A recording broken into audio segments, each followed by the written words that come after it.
Failure, Sims. This is what I feel now. The failure to do as commanded. I feel I have lost my way. Worry not, Master William. Failure is not how you should be remembered. Not in this life, nor the next. I have made the necessary arrangements. He will arrive in the morning, stepping into his rightful place. I bid thee thank you, Sims. Your services I have enjoyed for so long. You bless me with this last favour. To find a relation ready and willing with such short notice. The chain of family must not be broken. Never shall it be broken. Family is all, and family is what we are all. Rest now, Master William. Your time of service to the ones is at hand.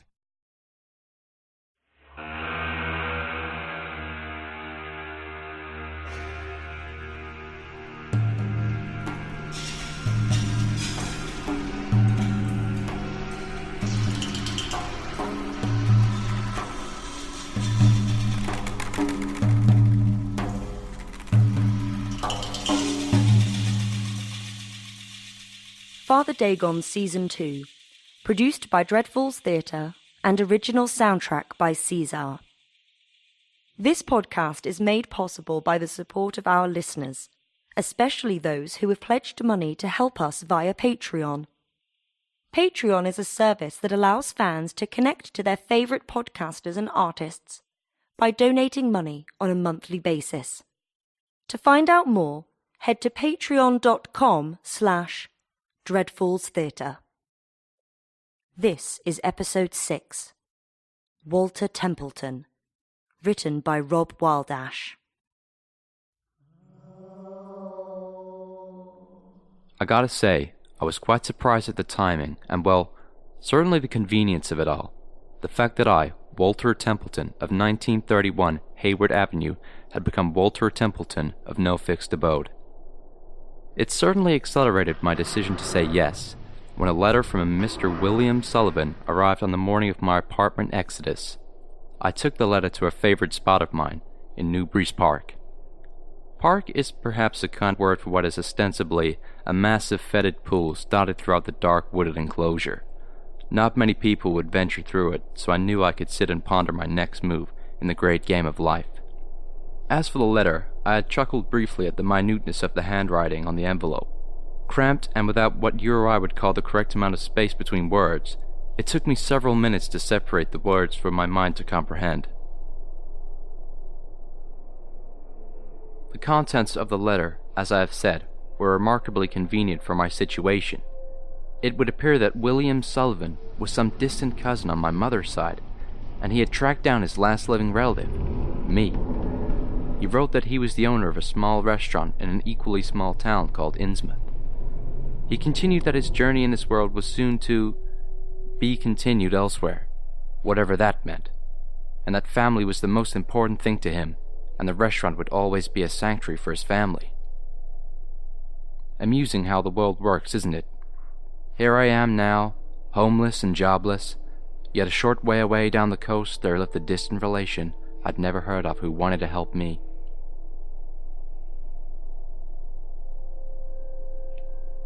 I had heard of Innsmouth, only in passing, mind you. It was described as a queer place that had fallen on hard times over the past century. Haven't we all, I mused. I needed very little time to make a decision, and the letter contained the directions of travel as well. A bus would leave Newbury's Market Square at 10 a.m. Luck would have it that the mail had come as early as it had. It had only just now struck 9.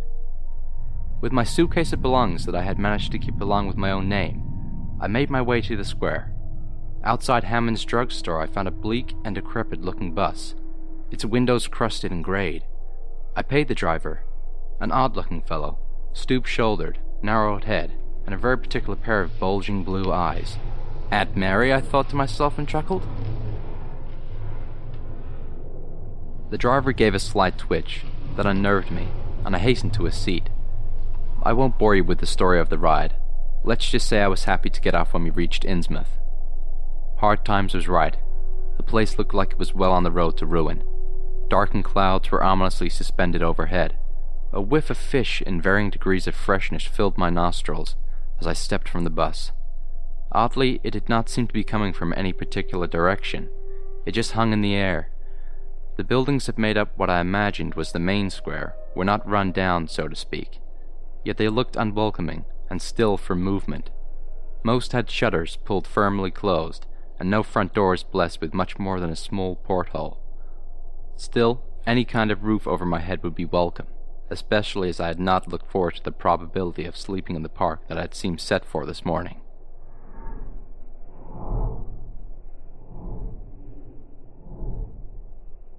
As I stood gazing at my new surroundings, a small group of people moved out from a building and came towards the bus.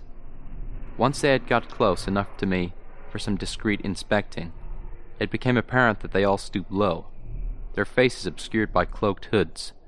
They paid me no attention, and in fact they did not even climb aboard the bus. Instead, they moved past the bus towards a structure that stood alone, with no other buildings pressed up close around it. I assumed it was a church, its tower stretching above the roofs of the town. Now, I'd seen larger and grander churches in my time, but something about this one gave me pause. Like the rest of the square, it gave off an odd stillness and focus, as if staring at the thing that stopped all feeling in the world. I watched the cloaked people amble towards the church before heading up its path, and through the central front doors. As the doors closed, I heard it, a noise, like a howl or wail. It immediately broke my concentration and my scrutiny of the church. As if brought back to my full senses, I thought it might be a good idea to find this restaurant. I did not want to look like I was loitering, especially as the bus had departed. Huh?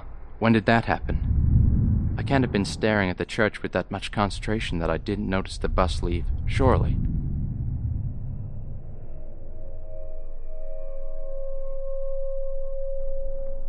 Shaking an uneasy feeling away, I looked back at the letter, except I could find no directions on how to get to the restaurant, nor its actual name.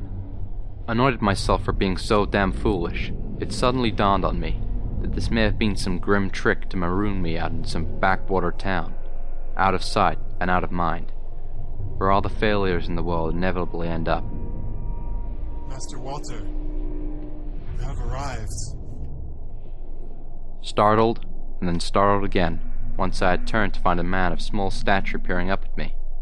He looked of the same stock as the bus driver, stoop-shouldered, which made him look even smaller, and bulging eyes, darker though, like obsidian, and a thatch of graying hair.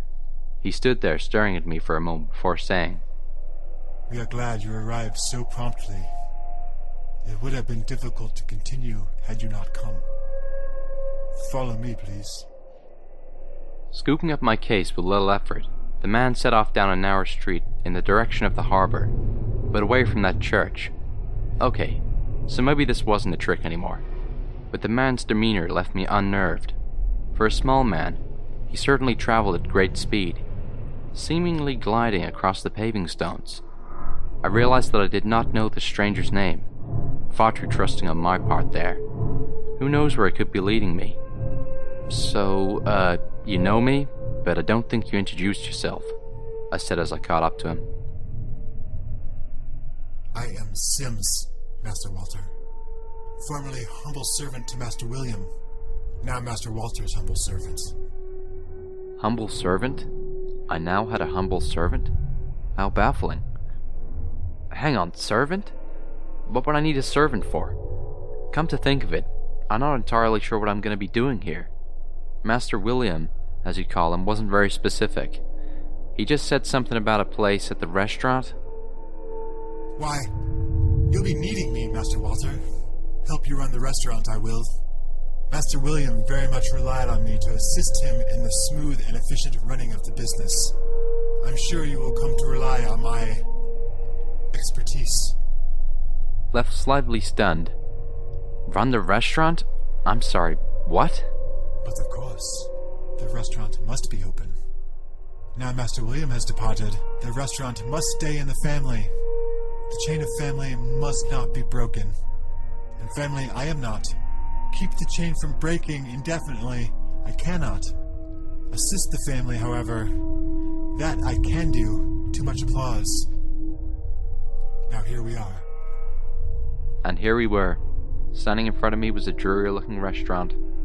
I couldn't even see the name above the window, for it was so caked in some substance that you can only find by the sea. And the windows, just like back in the square, its shutters pulled tightly closed. Then I heard it again, that drawn-out wail, a noise that sent a shiver right through me as I stared at the building. Something now made me feel off about this whole venture. I glanced at Sims. He seemed to have not heard, and he looked at me as I suppose a servant would look at his master. I felt it best not to mention the wail. Not right to start saying you hear things in your introductions. I took a moment to look around the rest of the street, partially deserted, save for a few figures wandering at the other end, dressed in clothes looking as dark and unwelcoming as the buildings here. The way I saw it, I had two options. Politely decline and start a long walk to somewhere to find work, perhaps Arkham, or I could take a leap into this world of uncertainty that presented itself to me in the form of a strange, well, very strange man, and this restaurant. Like my decision to come here, I made it quick. Well, let's get to it then. So, you the chef as well? Correct. He smiles, a wide and lips smacked together smile. You will have the restaurant open and back to its best in no time, Master Walter. Now that the chain remains unbroken, I will show you to the upstairs, where I'm sure you'd like to remake yourself at home. As we went inside, I couldn't shake that this whole day could be a dream. It was all just so, for want of a better word, weird. But then I thought, let's make something good of this. Innsmouth, I suppose there are stranger places in the world. I don't see any problem with calling this place home, if only for the foreseeable future anyway. And with that, a further shiver ran through me as I stepped over the threshold. Standing just inside the restaurant, I saw that it was small and looked to have been undisturbed for many a year. Yet dust there was not. Presumably Sims is the best duster in the world, and the most accurate. For every piece of furniture, every item in the room, in fact, looked like it had been placed in a very certain and deliberate way. Not a speck of dust anywhere. I walked between the tables. Thick wooden legs poked out from beneath the long cream linen covering them. Every table, well, all six were mysteriously set for 3 people, with the cracked and faded red leather-backed chairs set around it in a triangular formation. I'd hazard a guess that they were perfectly the same distance apart from each other. Each table was fully laden with just about every kind of cutlery required for any type of meal.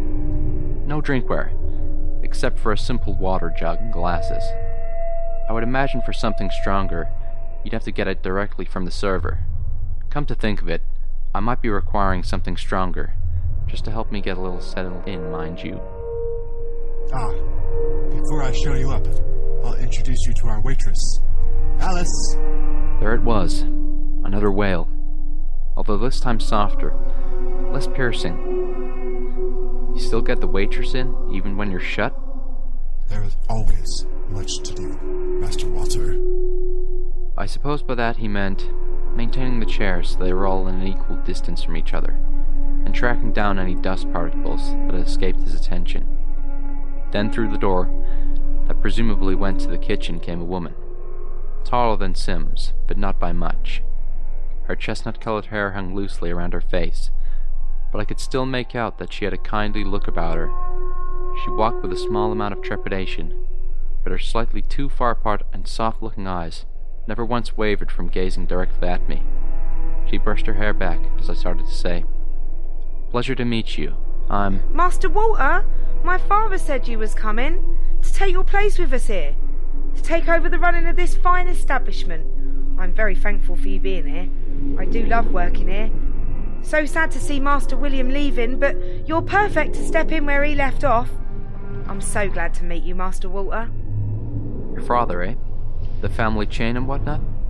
You know, you don't have to call me Master Walter. Walt or Walter is just fine. I was starting to get a little unnerved with all their servant/master stuff, but something told me they'd just continue anyway. Has Alice blinked even once since she came in? The way she continued to stare was a little unsettling. Yes. Yes, Alice, my lovely daughter. We're all glad that Master Walter has arrived to take his place here. Now as you are here, why don't you show Master Walter up to the main apartment, whilst I prepare things down here? I'm quite certain that you will find my daughter to be most helpful to you, Master Walter. Yes, Father. Would you like to come this way, Master Walter? I nodded, and went to follow her. As she opened the door, she turned to hold it, and I caught a glimpse of a mysterious pendant dangling around her neck, circular, and made from a dull-colored metal, perhaps brass. It almost looked like it could be shaped like the wheel of an old sail ship. Thank you. That's an interesting necklace. I'm not familiar with the motif. Her eyes widened, if that was possible. Yes, it is very interesting. It has the pendant of the Esoteric Order of Dagon. We are all in servitude. I hope it isn't too much of an imposition, but Father and I would very much hope that you would join us tomorrow for service. The chain must not be broken. Family is all, and family is what we are all. I don't know about you. I'm not certain, but when someone says to you the words esoteric order, you would usually say cult, and get the hell out of there. However, I'm not quite sure what it was, but I suddenly felt quiet, peaceful. Perhaps it was the sing-song nature of Alice, talking at length about the intricacies of the order, and how Sims had taken her to service when she was very young for the first time. I could hear her still, but there was something else approaching. The wail. It had returned with such an increasing crescendo that I could not believe that my ears were not burning with pain. It had started to transform. It almost sounded like it was becoming music. Music I had never heard before. Music that rolled into my head and throughout my body. I blinked and focused on the only sound I wanted to hear, that I needed to hear. Alice, punching through the still atmosphere of the landing we now found ourselves on. I don't know whether I had spoken to affirm my intention to join them for service tomorrow, but I knew inside that it was the only course of action. I needed to know more. I needed to find out. I needed to stay. I needed the Father.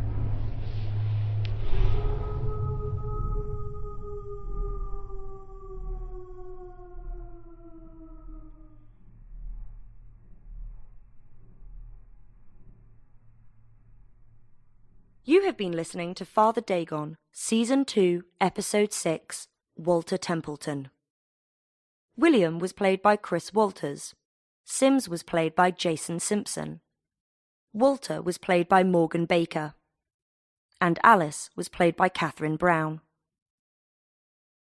At the end of each episode, you can hear the soundtrack from today's episode in full, without the script.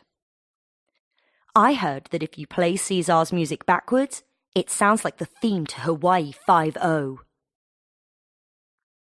But before the music, I urge you all to head on over to patreon.com/dreadfallstheatre and take a look at our Level 8 reward, a one-of-a-kind, handmade 13-moon frame drum. The drum has been made especially for this Patreon campaign and will come decorated in Lovecraftian motifs, perfect for summoning Dagon. There are 9 different reward levels from which to choose, starting from as little as $1. Patreon.com/dreadfallstheatre.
head on over to patreon.com/dreadfallstheatre and take a look at our Level 8 reward, a one-of-a-kind, handmade 13-moon frame drum. The drum has been made especially for this Patreon campaign and will come decorated in Lovecraftian motifs, perfect for summoning Dagon. There are 9 different reward levels from which to choose, starting from as little as $1. Patreon.com/dreadfallstheatre. This week's Monster of the Week is Michael Barnett. In Greek mythology, Michael Barnett. one of the 8 horses of the sun. Michael Barnett. Is described as pure white in colour, with flaring nostrils from which flame and smoke are issued.